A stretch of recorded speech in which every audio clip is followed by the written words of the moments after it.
हेड़े सीअ में थी केर तो बिस्तर छॾे। हाँ हीअ बि साईं करीम बख्श रहमतुल्लाह अलैह जी करामत अथई जो हेड़े सीअ में हेॾी ख़ल्क़ गॾु थी आहे। हाँ वो मुंहिंजा दा पोइ जेॾी महिल जिब्रील अमीन फ़ैसिलो कंदो त आलिम हक़दार हिन अवल जन्नत में आलिम वञ। पोइ ओॾी महिल आलिम चवंदा त मुंहिंजा मौला असांजो हिकिड़ो अर्ज़ु आहे, रब जे पारां हुकुम थींदो छा था चओ? चवंदा मुंहिंजा मौला दुनिया में सखियुनि असांजी वॾी भरजल हूंदा, असांखे मस्जिदूं ठहिराए ॾिनऊं, मदरसा ठहिराए ॾिनऊं, असांजे मदरसनि में तॾो खपे, तौरी खपे, कौरो खपे, शागिर्दनि जे लाइ मानी खपे, पाणी खपे। इहे वीचारा सखी असांजी मदद कंदा, पंहिंजे हलाल कमाई असांजे मदरसनि ते ख़र्च कंदा हुया। ऐं सखियुनि जा असांजे वॾा थोरा आहिनि, अॼु चाहियूं था त उन्हनि जो थोरो लाहे। अॼु पंहिंजा मुहसिन आहिनि, सखी असांजा मुहसिन आहिनि, उन्हनि जो थोरो ऐं अहसान लाहिण चाहियूं था। सो अॼु इजाज़त मिले त असां सखियुनि खे पाण खां बि अॻु में जन्नत ॾे वञी मोकिलिजो। रब जे तरफ़ां हुकुम मिलंदो त ए आलिमो हक़दार तव्हां आहियो, पर जे हाणे तव्हां पंहिंजो ईसार कयो था ऐं पंहिंजो हक़ सखियुनि खे ॾियो था त इहा तव्हांखे इख़्तियार मां रब ॾियां। हाँ पोइ इहे सखी सदोरा अवल जन्नत में वेंदा। पोइ अवल जन्नत में वञणु खपे थो या नथो खपे? बसि इहे 4 ॼणा वेंदा। हाँ जलसो त केॾो वॾो आहे। मथे मथे सीअ सोड़ो कयो अथव, हथ कढबा सखी थीबो न। हाँ कीअं सखावत कंदो? मदरसनि जी ख़िदमत कयो, पंहिंजे हलाल कमाई मज़ा मदरसनि जी ख़िदमत कयो, आलिमनि जी मदद कयो। ओ मुंहिंजा पिरी प्यारा पंहिंजी हलाल कमाई ख़ुदा जे रस्ते में ख़र्च कयो। वरी मथो अचे थो कुर्बानी।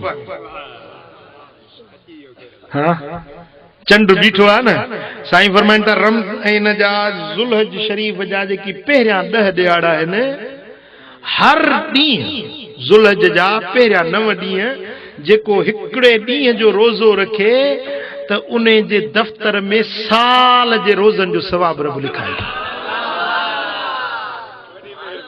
हिकिड़े ॾींहं जो रोज़ो रखी त सौदो सस्तो आहे या महांगो आहे?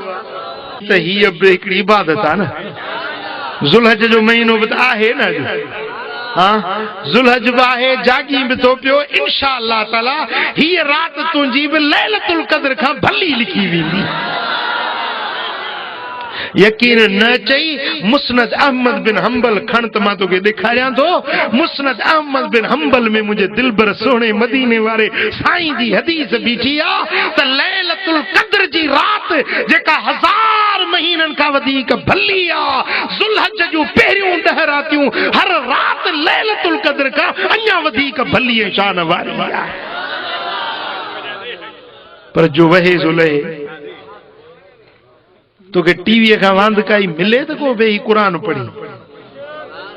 हाँ फिल्म ॾिसण खां वांद काई मिले ई त को अल्लाह जो ज़िक्र वेही करे। सॼी राति वेठा थी दोॾा पटियूं। हाँ अल्लाह शल हिदायत ॾे। ओ मुसलमान ख़ुदा जो ख़ौफ़ रख, अखियुनि खे बुरी नज़र खां बचा, पेट के हराम कमाई खां बचा, हथन के बुरे कमन खां बचा। अल्लाह जे दरबार में पुछाणो थियणो थई। चओ सल्लल्लाहु अलैहि या रसूल अल्लाह,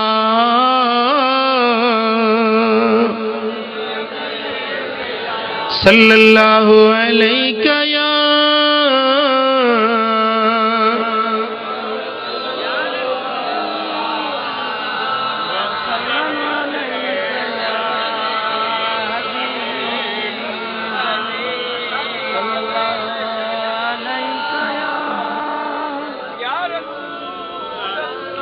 सल्लल्लाहु अलैका या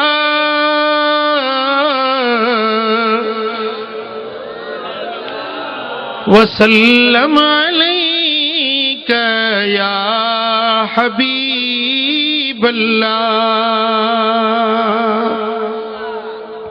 वो वक्त वञई थोड़े वेल मुसाफिर दा करका कार कतण जी।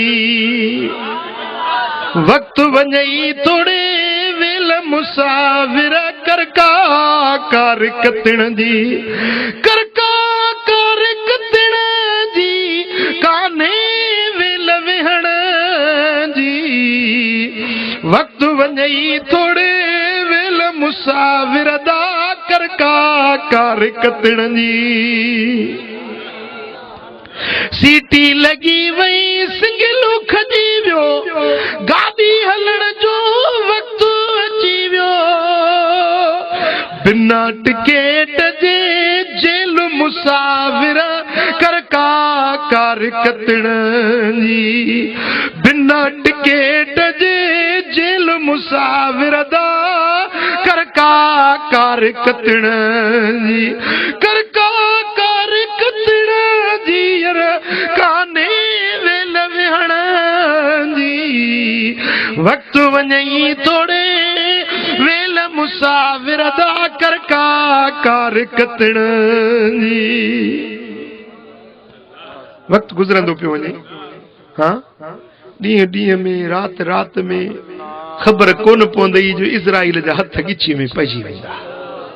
हाँ ओ मुंहिंजा दा ओ मुंहिंजा पिरी प्यारा जेको करणो थी पंहिंजे सिर सां ख़ैर ख़्वाही अॼु करे वठ।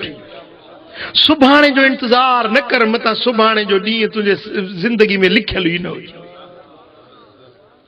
हाँ लॾ पलाण लॻी पई आहे। चूंड पा पिया वञनि। हाँ चूंड लॻी पई आहे। काॾे वियड़ा दोस्त प्यारा माइट मिट पियो मां वीचारा। तन जो रहियो न निशान वो यार। ॼाण छॾी हे मकान वो यार। हो बिन ॾींहंनि जो तू मेहमान वो यार। ॼाण छॾी हे मकान वो यार। उन ॾींहुं हज़रत साईं करीम बख्श रहमतुल्लाह अलैह जे मदरसे में मस्जिद में वियुसि। मूंखे ईअं पियो महसूस थिए ॼणू साईं जे लाइ दर दीवारूं बि रोअनि पियूं। हिन अल्लाह जे सालिह आलिम रब्बानी जे लाइ ॼणू मदरसे जे दर दीवार मां जा बि रोअण जो आवाज़ पियो अचे त अॼु उहे ॿोलण वारा पखी अलाए काॾे उॾामी हलिया विया। ओ मिठड़नि मारुनि जा वलर वही विया। हिक ॿिए पुठियां सफ़र हली विया। ओ मिठड़नि मारुनि जा वलर वही विया। हिक ॿिए पुठियां सफ़र हली विया। अॼु माग उहे वैरान वो यार। बिन ॾींहंनि जो तू मेहमान वो यार। ॼाण छॾई हे मकान वो यार।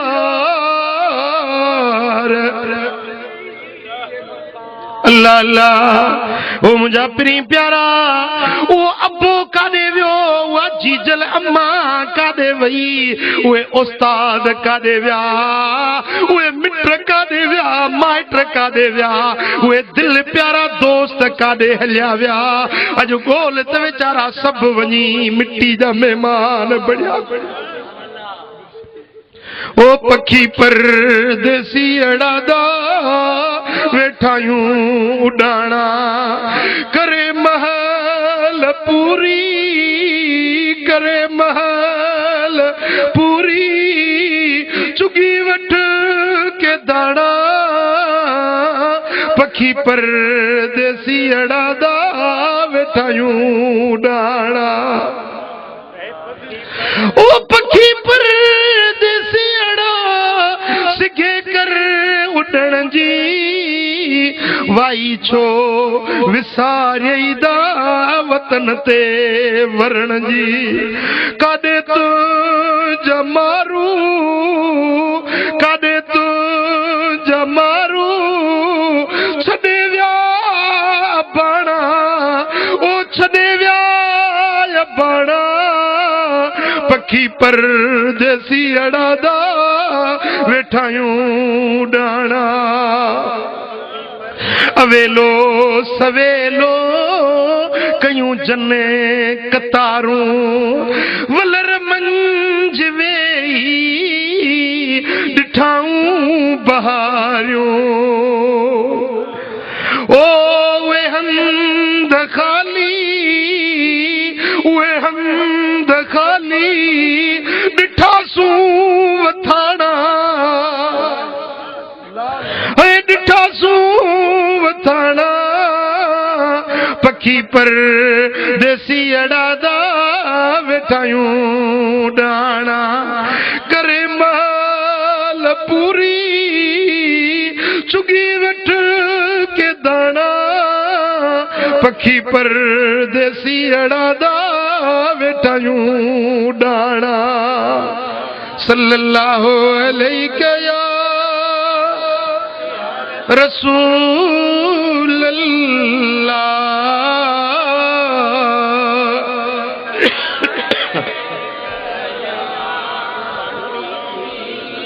सल्लल्लाहु अलैहि या रसूल अल्लाह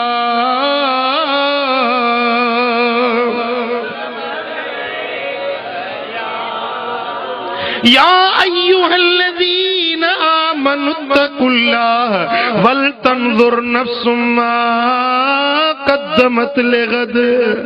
रब तो फरमाए थे ईमान वारो अल्लाह खां डिजो खुदा जो खौफ रखो ऐं नज़र कयो त सुभाणे जे लाइ छा ठाहियो अथव। सुभाणे मां मुराद क़यामत जो ॾियारो। हाँ नज़र कयो त सुभाणे जे लाइ छा ठाहियो अथव।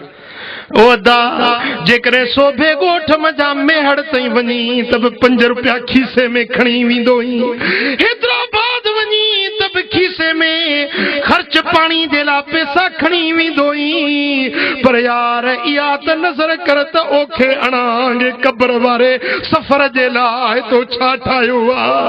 ओ मुजादा लाड़काने जो मानू मोटी सके तो हैदराबाद वने शाम जो मोटी सके तो कराची वने मोटी सके तो पर कब्र जो वियो वरी न मोटी आयो।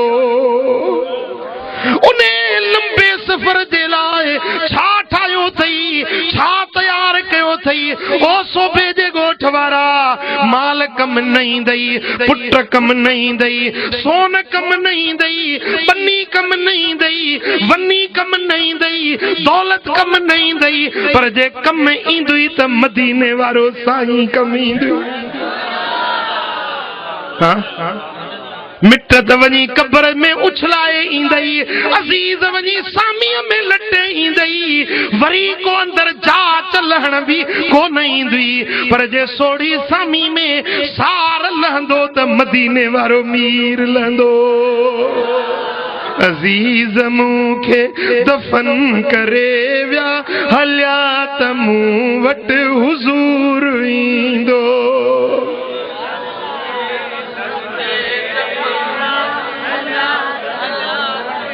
हुननि लताड़े फिटी कयो हिन ज़िमो खयो आ ज़रूर ईंदो। अज़ीज़ मूंखे दफन करे विया हलिया त मूं वटि हुजूर ईंदो। ओ मुंहिंजा पिरी प्यारा पो उन सोने के राज़ी कर उन महबूब के राज़ी करण वारी वाट इहा थई जो दुरूद घणो पढ़ सलात पढ़ सोने जी सुन्नत ते अमल कर दीन जो इल्म हासिल कर ऐं बच्चन के भी दीन जो इल्म पढ़ाए।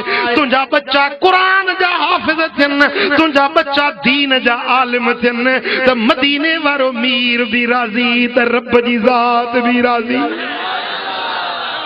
हाँ ओ मुझा पिरी प्यारा साईं फरमाइता कुन फि दुनिया दुनिया में आलिम बणजी वञ औ मुतअल्लिमा जे आलिम न थियो ही त पोइ आलिमन जो शागिर्द वञी थी औ मुस्तमिया पर जे शागिर्द न थियो ही त उन्हनि जे मजलिस में कॾहिं कॾहिं वञी वेंदो कर आलिमन जूं ॻाल्हियूं वञी ॿुधंदो कर आलिमन जी ज़ियारत वञी कंदो कर आलिमन जी कचहरी में वञी वेंदो कर भला जे ईअं बि नथो करे सघी पोइ उन्हनि जो दुश्मन न थिजांइ आलिमन जो गिला खोर न थिजांइ आलिमन जी गिला न कजांइ आलिमन जी बदगोई न कजांइ जेकॾहिं ईअं कई त पोइ तूं हलाक ऐं बर्बाद थी वेंदे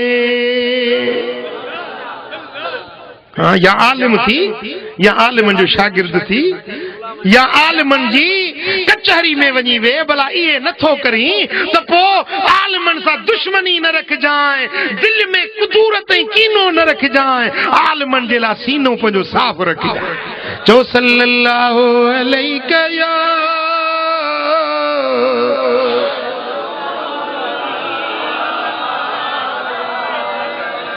सल्लल्लाहु अलैहि या रसूल अल्लाह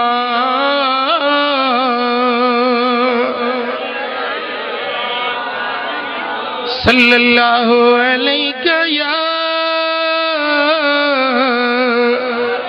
रसूल अल्लाह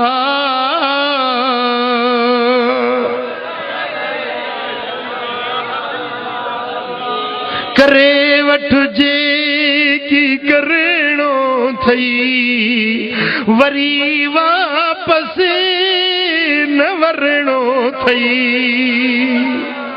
करे वठजे की करणो थई वरी वापस न वरणो थई हिसाब किताब थियणो थई हिसाब किताब थियणो थई सब साव ॾियणो पुट ज़रे ज़रे जो हिसाब थींदो घड़ी घड़ी जो हिसाब थींदो हाँ किथे वक्त गुज़ारी केड़न कमन में जिंदगी गुज़ारी घड़ी घड़ी जी पुछा थी हाँ ही छा थो कंदो वधी रात डी गुनाहन में रात डी बेफरमानियुनि में अल्लाह जी ज़ात के नाराज कंदो वधी हज़रत मौला अली शेर खुदा फरमाए त अजबा हीणे जी जो ॾाढे जी बेफरमानी तो करे अबा गाल समझण जी आहे न अजबा हीणे जी जेको ॾाढे जी बेफरमानी तो करे हाँ बानो हीणो आहे न बानो आजिज़ आहे न रब अहकमुल हाकिमीन बादशाह जो बादशाह हाँ असी आज बाना थी करे पंहिंजे रब जी बेफरमानी सीनो ताणियूं बीठो मां न पढ़ंदुसि निमाज़ अरे बा निमाज़ पढ़ल आहे जो फर्ज़ आहे बा मुल्ला वञी पढ़नि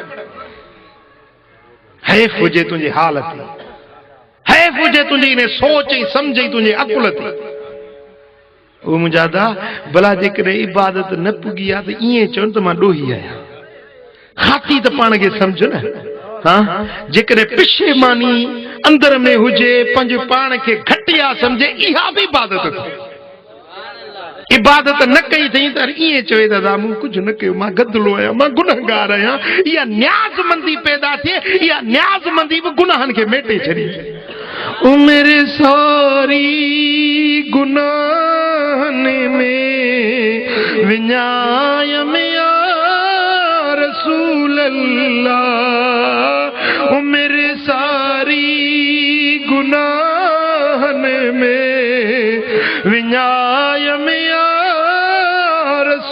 अल्लाह करे सौदो कसे कच जो विहाय में या रसूल अल्लाह उमिरि सारी गुनाहन में विञाय में या रसूल अल्लाह वही जानी आई तभी लजकान का पे वही जानी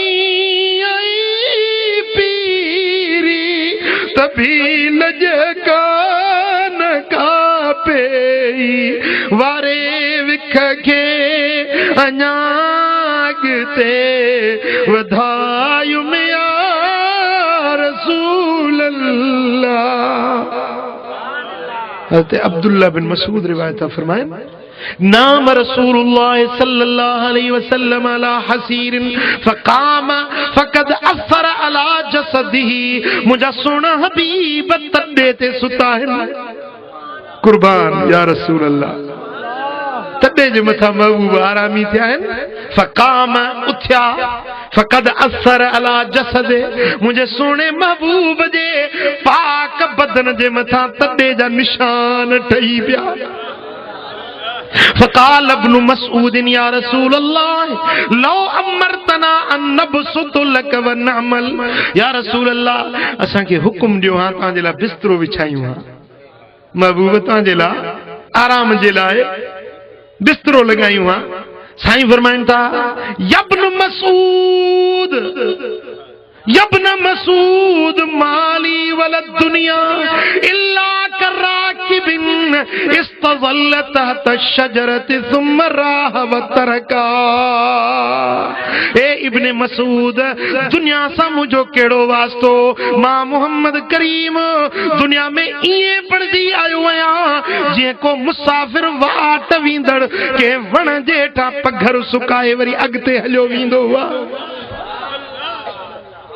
जे मुसाफिर वण जे हेठा पघर सुकाए वरी अगते हलियो वींदो आहे मां दुनिया में इए आयो अदा हे उहो सुहिणो आहे जंहिंजे लाइ सॼी काइनात रब ठाही। हाँ हे उहो महबूब आहे जेको बाइसे तखलीक़ काइनात आहे। उहो महबूब उम्मत के सबक पियो सेखारे त दुनिया में पाण खे हीअं समझंदा कयो। हाँ ही दुनिया मुसाफिर खानो आहे न जे पुल हूंदी आहे न तव्हांजो ही रईस केनाल आहे कहिड़ो कहिड़ो वाह हाँ दादू केनाल पुल ठही पई आहे हाणे न पुल ते को घर ठाहे वेहे वाट सां जेको लंघंदो चवंदा भाई चरियो थियो ईंदा पुल ते घर ठाहिबो आहे छा को सियाणो चवंदुसि हाँ पुल त टपी गुज़रण जी जाइ हूंदी आहे न उते घर न ठाहिबो आहे। दोस्तो ही दुनिया बि बसि ईअं गुज़रण जी जाइ ही दुनिया लॾ परां लॻी आहे हिकिड़ा आया हलिया विया उहे आया विया उहे विया ॿिया आया उहे विया वरी टिया आया ईअं मुंहिंजा दोस्त या काफ़िला हलन था पिया कंहिंखे 50 साल कंहिंखे 30 साल कंहिंखे 40 साल कंहिंखे 60 साल बसि इहे वक़्त इंसान पूरा कंदो ऐं हल्को हलंदो वञे थो पियो। मुंहिंजा प्री प्यारा त असांजो नंबर विॼाइण अचण वारो ख़ुदा जे हाज़िरी में पेश थियण वारा आहियूं। अमल सालिह कयो महबूब खे राज़ी करण वारी वाट वठो महबूब जी सुन्नत ऐं शरीयत महबूब जी सुन्नत ऐं शरीयत वारी वाट वठो। यदो पुछे तो या अली मदद चवण जायज़ आहे या न चओ सुभान अल्लाह चओ सुभान अल्लाह। इश्क मंझा चओ अली अली इएं खणी चओ इश्क मंझा चओ या अली साईं कंदो सभु भली भली।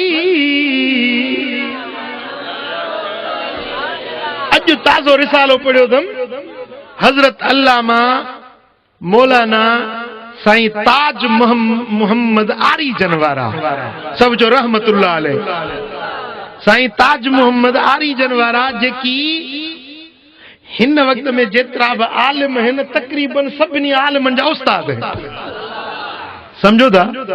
मौलाना ताज मोहम्मद जो शागिर्द हुयो हजरत अल्लामा मौलाना अब्दुल समद मेतलो जेको जामिया राशिदिया में पढ़ायो मुफ्ती मोहम्मद रहीम जामिया राशिदिया वारा मुफ्ती अब्दुल रहीम मुनाज़िर इस्लाम साईं मुफ्ती अब्दुल रहमान ठट्टे वारा ये सब उनजा शागिर्द आहिनि। माना इन्हनि सभिनी आलिमनि जो उस्ताद हुयो साईं ताज मोहम्मद मां ॾाढा उस्ताद हाँ उहे साईं गुलाम उमर सोने जतोई वारा रहमतुल्लाह अलैह उन्हनि जा शागिर्द उन्हनि जो रिसालो आहे नूरुल बसर। अॼु मां गाॾी में आज में पढ़ंदो कलमी रिसालो पढ़ंदो पियो अचां साईं इन ॻाल्हि ते बहस लिखियो आहे त या रसूल अल्लाह चवण जाइज़ आहे या न या अली मदद चवण जाइज़ आहे या न। मज़े की गाल बुधायाव तो उन रिसाले नूरुल बसर जे मथा तस्दीक जन कई आ हज़रत किबला सिंह मशहूरी साहब फरमायो आ ये मसला जेकी मौलाना ताज मोहम्मद लिखिया मां इन्हनि सां हरफ बरफ मुत्तफ़िक़ आहियां। साईं जेकी पीर गुलाम मुजद्दिद सरहंदी उन्हनि भी उन रिसाले ते लिखियो आहे इन्हनि मसालनि सां मां भी मुत्तफ़िक़ आहियां। साईं मौलाना गुलाम मोहम्मद सोने जतोई वारा उन्हनि भी उन जी तस्दीक कई आहे त मां भी इन मसले ते तव्हां सां मुत्तफ़िक़ आहियां। साईं किबला हसन जान सरहंदी रहमतुल्लाह अलैह उन्हनि भी उन रिसाले जी तस्दीक कई आहे त मां भी चवां थो इहे मसाला जेकी मौलाना ताज मोहम्मद लिखिया आहिनि सभु सही। जय्यद आलिम मशाइख उन्हनि जी तस्हीह थियल आहे उन रिसाले जे मथां। उन रिसाले में हज़रत अल्लामा ताज मोहम्मद साईं जेको लिखियो ये 8 जय्यद आलिम मां तो चवां त इन्हनि 8 ऐं इन 9 आलिमनि खे जे गॾु कजे त हींअर सॼी सिंध तक़रीबन उन्हनि जा शागिर्द आहिनि। इएं चइजे त सॼी सिंध जे आलिमनि जी हिकिड़ी गॾियल फतवा आहे त बि शक न थींदो।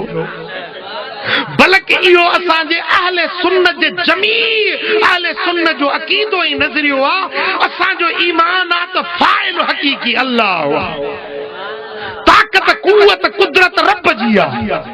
ताक़त अल्लाह जी आहे, कुव्वत रब जी आहे। वलियन के नबीयन के सिद्दीकन के शहीदन के डॉक्टरन के हकीमन के तबीबन के दवाउन के सभिनी के कुव्वत ॾियण वारो अल्लाह आहे। हाँ जब बीमार थींदो डॉक्टर ॾे वेंदो या कोन वेंदो, दवा खाईंदो या कोन खाईंदो, पोइ ईअं चुप करे वेहे अल्लाह पाणे शिफ़ा ॾींदो। ॻाल्हि सम्झो था न।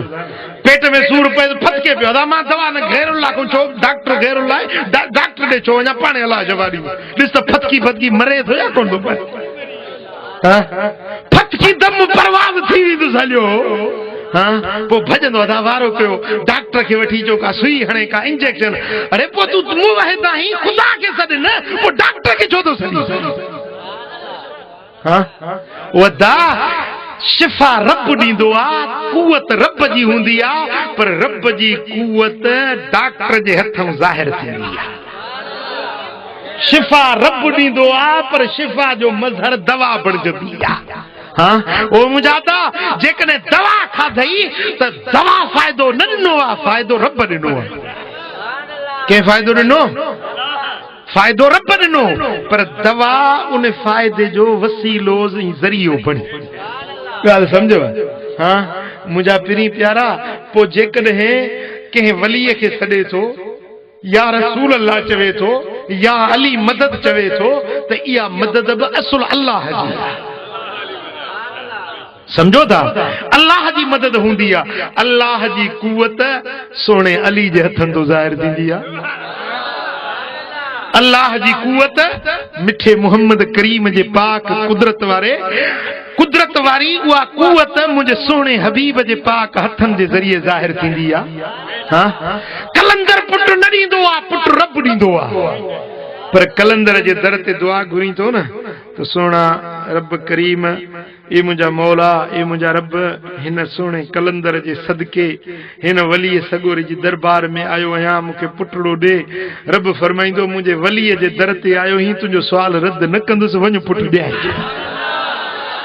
हाँ पुट रब ॾींदो आहे पर उन जे लाइ वसीलो ज़रियो उहे दुआऊं ऐं निगाहूं ऐं शफ़क़तूं अल्लाह जे वलीअनि जूं कार फरमा थींदियूं।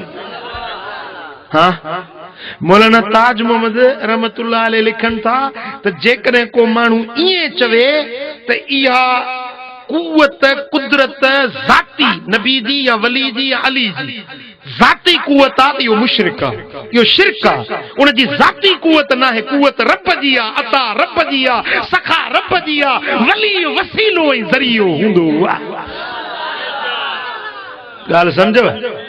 ॻाल्हि सम्झव? हाँ अल्हम्दुलिल्लाह असांजो अक़ीदो उहो आहे जेको मदीने वारे साईं सेखारियो। हिकिड़ो आयो अखियुनि खां वॾो हुजे, अखियुनि खां उज़र वारो हुजे, मुंहिंजे सोने हबीब वटि आयो। सुनन इब्न माजा में हदीस आहे, मुस्नद अहमद बिन हंबल में यादी था। मज़े जी ॻाल्हि इहा आहे त इब्न तैमिया जेको नजदियुनि जो चङो मुड़ुस आहे, अहले हदीसनि जो चङो मुड़ुस आहे, उन बि इन हदीस जी सनद ते कलाम कंदे पछाड़ी फ़ैसिलो ॾिनो आहे त हीअ हदीस सहीहुल इस्नाद आहे, यानी हिन हदीस जी सनद सही सनद आहे। हाँ, हिकिड़ो वरीरुल बसर अखियुनि खां उज़र वारो महबूबनि वटि आयो, सोना अखियुनि खां वॾड़ो आहियां, महबूब का दुआ फरमायो मूंखे अखियूं थियनि। साईं फरमायो जे सब्र करी त तोखे जन्नत मिलंदी। इहा रिवायत मुख़्तलिफ़ अल्फाज़नि सां आई आहे। हिकिड़ी रिवायत में साईं फरमायो त तुंहिंजे लाइ मां दुआ घुरां तोखे अखियूं मिलनि या सब्र कर जन्नत मिले। अर्ज़ कईं जन्नत बि ॾी अखियूं बि ॾी, तुंहिंजे अॻियां कहिड़ी देर आहे। बी रिवायत में आज साईं करीमन फरमाया तो मां दुआ घुरां या तोखे दुआ सिखारियां। तो साईं फरमायस तो वञ हितों उथ, वञ वञी वुज़ू कर, ठाहे सुहिणी तरह सां वुज़ू कर, वुज़ू करे ऐं पोइ हीअं दुआ घुर, अल्लाहुम्मा इन्नी अस्अलुका व अतवज्जहु इलैका बिनबिय्यिका मुहम्मदिन सल्लल्लाहु अलैहि वसल्लम नबियुर रहमा या मुहम्मद तवज्जहतु बिका इला रब्बी लितुक़दा ली हाजती। अल्लाहुम्मा इन्नी अस्अलुका, या अल्लाह मां तोखां घुरां थो, बिनबिय्यिका तुंहिंजे नबीअ जे वसीले सां, तुंहिंजे नबीअ मिठे मुहम्मद करीम जेको रहमत वारो नबी आहे उन जे वसीले सां तोखां घुरां थो। पोइ वरी हीअं चओ त ए मिठा महबूब मुहम्मद करीम मां तोखां घुरां थो, ख़ुदा जे वास्ते हीअ मुंहिंजी हाजत पूरी करे ॾे। अब ॻाल्हि सम्झो, हाणे इन में ॿ टे मसाला हल थिया। अल्लाह खां घुरे हुज़ूर जो वसीलो वठी घुरे त बि जाइज़ आहे, पर जे ख़ुदि हुज़ूर खे चवे त या रसूल अल्लाह, हुजूर तौहीद सेखारण आया या शिरक सेखारण आया? जवाब दियो, जवाब दियो। हुजूर पाण फरमाइनि था तूं अखियुनि खां वॾो आहीं, तूं ईअं चओ त या मुहम्मद, ए मुंहिंजा महबूब मां तोॾे मुतवज्जे थियो आहियां, मुंहिंजूं अखियूं रोशन थियनि। पोइ असां बि हज़रत उस्मान बिन हुनैफ थो चवे जेको रावी आहे इन हदीस जो, त असां अञा वेठा ई हुयासीं महबूबनि जी कचहरी में त उहो माण्हू आयो त ॿई अखियूं रोशन हुयसि। हाँ, पोइ जेकॾहिं मदीने वारे साईं पंहिंजे उम्मती खे या रसूल अल्लाह चवण सेखारियो, पोइ असां या अली बि चवंदासीं, या मुहम्मद, या नबी अल्लाह, या रसूल अल्लाह बि चवंदासीं। हाँ,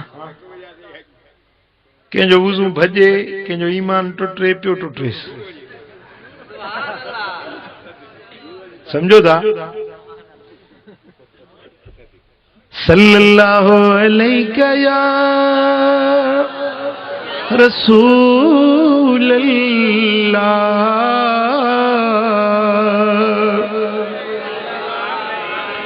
या रसूल अल्लाह यतीमन यार तू, या हबीब अल्लाह अड़न आधार तू।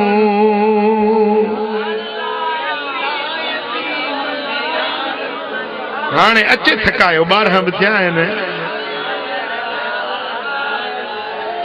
सद मदीने में सिखो हिन जमायत खे मिठा,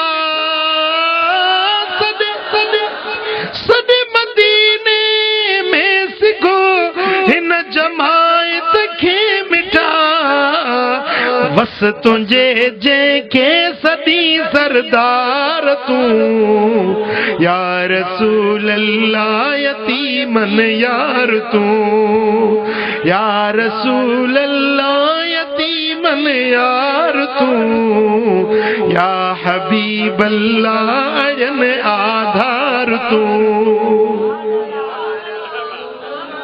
हाँ, ओ मुंहिंजा पिरी प्यारा, रब करीम शल मदीने वारे साईं जी सच्ची मोहब्बत इश्क ॾे, हबीबन करीमन जे दर जी गुलामी ॾे, महबूबन जे दीन वारे इल्म हासिल करण जी तौफीक ॾे। आखिरी गुज़ारिश इहा कंदुसि त पंहिंजे बच्चन खे दीन जो इल्म पढ़ायो, पंहिंजे बच्चन खे दीन जो इल्म पढ़ायो। ऐं दीनी मदरसनि जी ख़िदमत कयो। अल्लाह साईं जो लखें किरोड़े रहमतूं हुजनि हज़रत साईं सुहिणे करीम बख्श रहमतुल्लाह अलैह जे मज़ारे अनवर जे मथां, जन जी शम रोशन आहे ऐं इंशाअल्लाह क़यामत ताईं रोशन रहंदी। साईं जे साहबज़ादनि खे बि जस हुजे, जन हेॾी मेहनत करे ही महफ़िल सजाई आहे ऐं अल्हम्दुलिल्लाह उन्हनि जी मेहनत ऐं कावश ऐं तगोदो रहंदी ऐं तव्हांजो ताउन रहंदो त साईं करीम बख्श रहमतुल्लाह अलैह जी मशीन जारी ऐं सारी रहंदी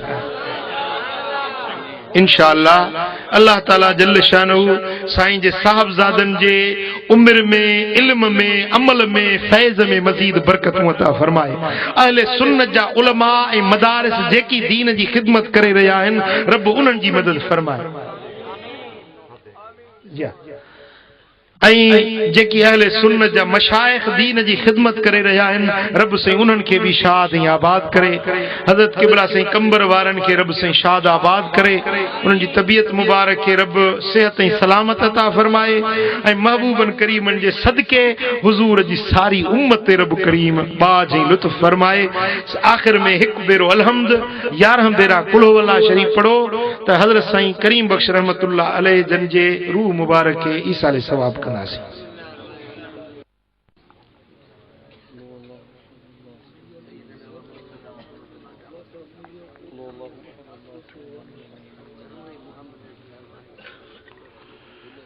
ईसाले सवाब छा थींदो आहे? तव्हां क़ुरान शरीफ पढ़ियो न, कुल पढ़ियो। हाणे इहा शइ जेका तव्हां पढ़ी, इन जो अज्र ऐं सवाब तव्हां वटि आहे।